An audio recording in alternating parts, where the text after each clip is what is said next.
मराठी सृष्टीतून आणखीन एक दुःखद बातमी समोर आली आहे. ज्येष्ठ अभिनेते सतीश जोशी यांचे आज दुःखद निधन झाले आहे.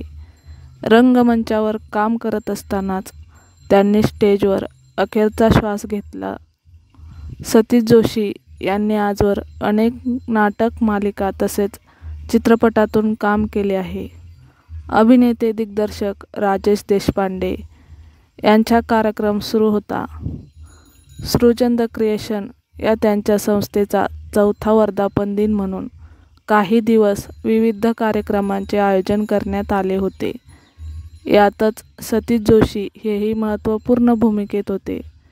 निधनापूर्वी सतीश जोशी यांनी अभिनय देखील केला होता, पण कार्यक्रम सुरू असतानाच अचानक ते स्टेजवर खाली कोसळले आणि यातच त्यांचे निधन झाले असल्याचे सांगितले जाते. सतीश जोशी यांच्या निधनाच्या बातमीने मराठी सृष्टीत हळहळ व्यक्त करण्यात येत आहे. राजेश देशपांडे यांनी त्यांच्या निधनाची बातमी जाहीर करताच अनेकांनी खेद व्यक्त केला आहे.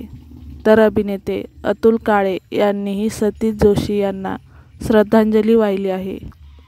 जोशी गुरुजी गेले. मी त्यांना गेल्या 10 वर्षापासून ओळखतो. मला व माझ्या कुटुंबाला त्यांनी खूप मोठा आधार दिला होता. अशा शब्दात भावूक होऊन त्यांनी सतीश जोशी यांना श्रद्धांजली वाहिली आहे.